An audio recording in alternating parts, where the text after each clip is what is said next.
Wow, the online discourse over Metroid Prime 4 is crazy, but honestly I'm not too shocked about it. Whenever something new or different is shown off when it comes to any franchise, whether it's video games, comics, movies, or books, it's always met with vocal negativity and critiques. To a certain degree, I understand why it happens. People like their media for specific reasons, and people are afraid that something new will ruin what they love. But I feel like people shouldn't be too hostile over new ideas. You can always be a little skeptical, constructively address your worries and critiques, and hopefully be cautiously optimistic. But being actively belligerent is a terrible mindset to have, and this has sadly been happening with some of the reveals for Metroid Prime 4, and I do want to give my 2 cents about the general discourse. But before we continue, remember to subscribe if you like Metroid content, join the membership to get access to early videos, custom emotes, video shoutouts, and a badge by your name to show your support. And of course, let me know what you guys think in the comment section below. And with that being said, let's get started.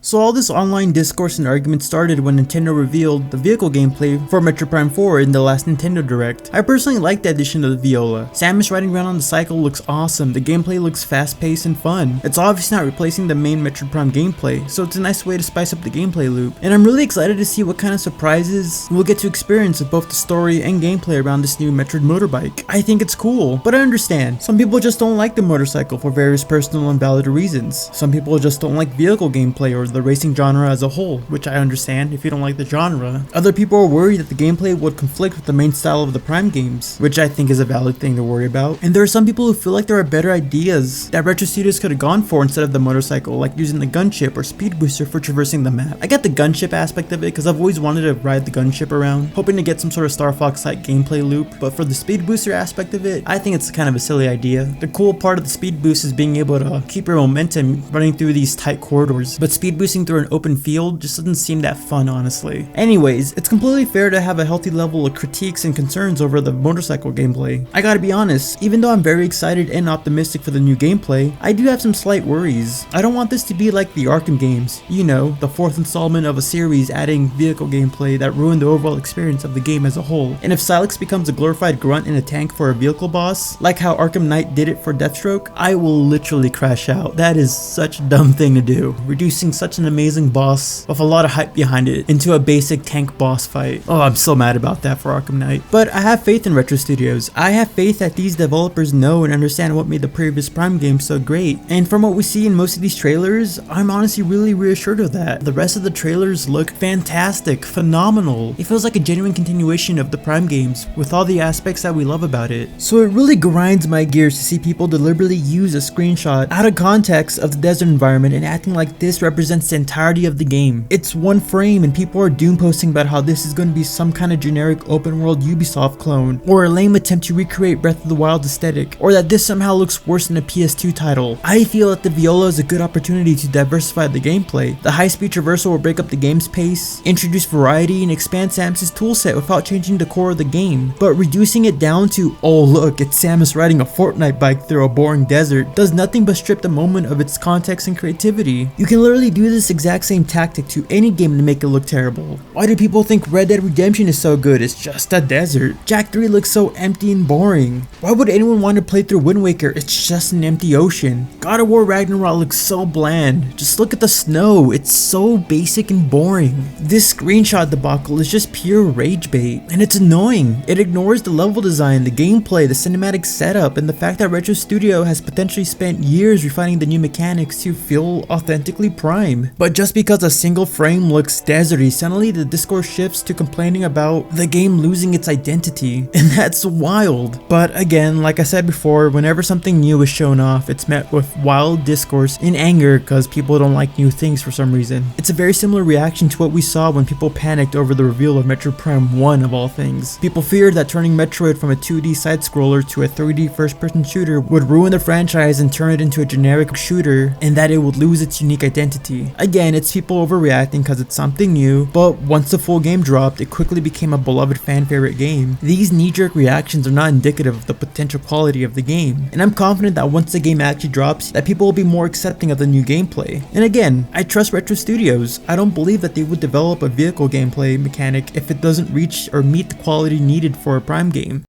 Oh man, I've been wanting to rant about this for a while. I just couldn't get my thoughts down, but kinda feels good to get my thoughts off my chest. I'm really excited and hopeful for the gameplay, and I think that people who are harshly judging the game, doom posting, rage baiting, are just stupid. And I thought this would be the only real controversy the game would face, but unfortunately, another issue popped up, and I think this is even more unreasonable than the hate over the Viola gameplay. In the most recent trailer and gameplay previews, we are introduced to new characters involved in the story of Metroid Prime 4, and these characters will actively be helping Samus with puzzles and combat throughout the story. And I honestly think this is awesome. It feels like a natural evolution of the previous two Prime games, getting to interact with characters and even work alongside different characters for mission objectives. Sure, a major aspect of the Prime games is the feeling of isolation when exploring these maze-like environments, but I love having these moments of character interactions to break up the secluded vibes. I love talking to the Luminoffs in Prime 2 and getting guidance from Adam during Fusion, meeting Quiet Robe during Dread, and teaming up with the Bounty Hunters during Prime 3, and even working with the 7th Platoon during Other M was such a cool time.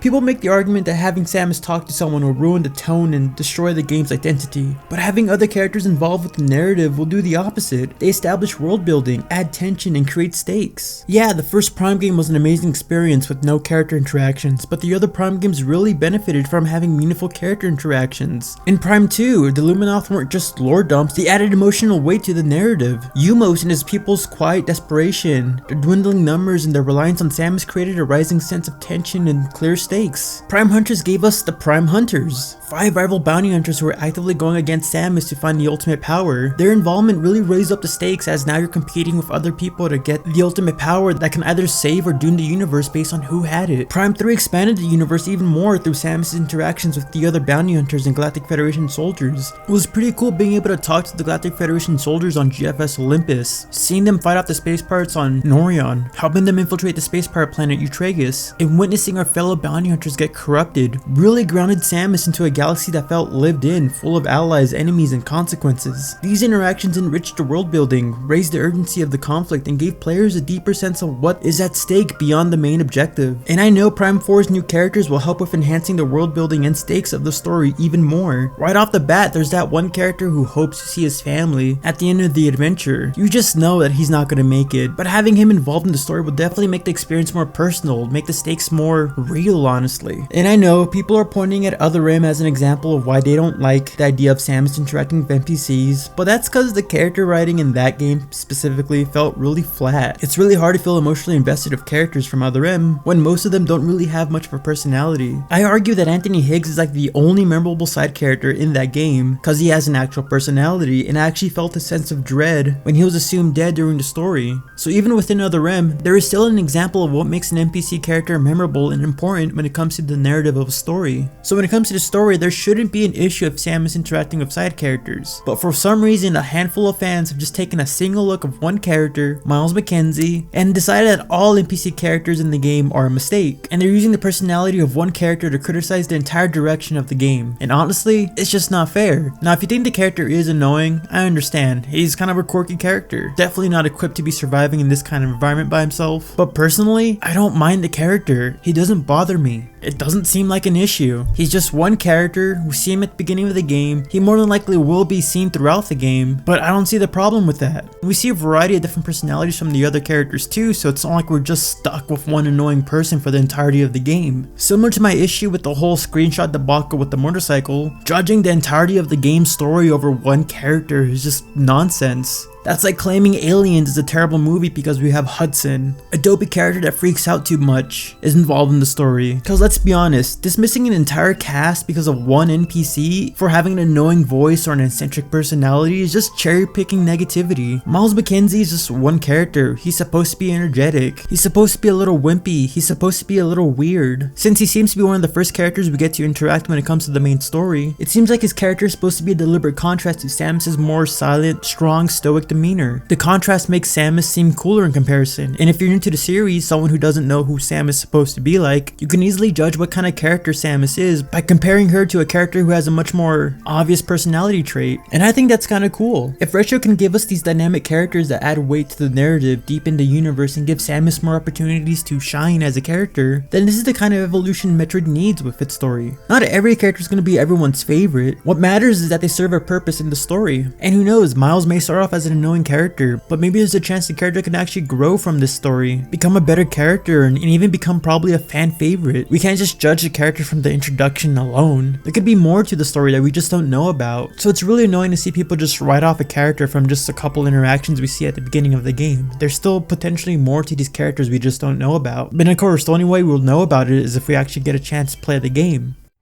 And real quick, member shoutouts for Vic, ZDS Pro, Rose Maverick Saiyan, DG7601, Phantom MC Squared, and Ubarkson Grolvo. Thank you for supporting the channel. If you're also interested in getting a member shoutout as well as access to early videos, emotes, and a custom badge by your name, please consider joining the membership. The support will really help me out a lot. But if not, as long as you enjoy the video, that's all I can really ask for. But of course, what do you guys think about this general debate over the motorcycle or NPC characters seen in Metroid Prime 4? Are you more optimistic and in favor of these inclusions, or are you more negative and kind of have your own reasons why you hate the idea of the viola, or why you hate some of the NPC characters like Miles, I guess? Whatever you feel, of course, leave it in the comment section below. I do gotta reiterate though, this is just opinion, honestly. We all have our own opinions. I do think some people's critiques are valid, and everyone should have their opportunity to speak their mind. It's just that I feel like some of the critiques and criticisms are just not fair and valid. Blatantly being negative for the sake of being negative just does nothing for the conversation. And you get the feeling that people are just being maliciously bad faith when they're just showing screenshots or just taking clips out of context to try to paint the whole experience as a negative time. But it is what it is though. With Metroid Prime 4 coming out in like less than a week though, the game will have a chance to prove itself. People finally have a chance to play the game and make their own opinions. And I'm hoping a lot of the naysay reaction opinions will be put to rest once the game is actually out and all that. Regardless, I hope you guys are excited for the game as I am. As always, if you're interested in Metroid content, please click on the video above. It's a video where I play the demo of the game and talk about my general thoughts of the gameplay. Don't forget to like, share, subscribe, and stick around for next time because I'll be seeing you later.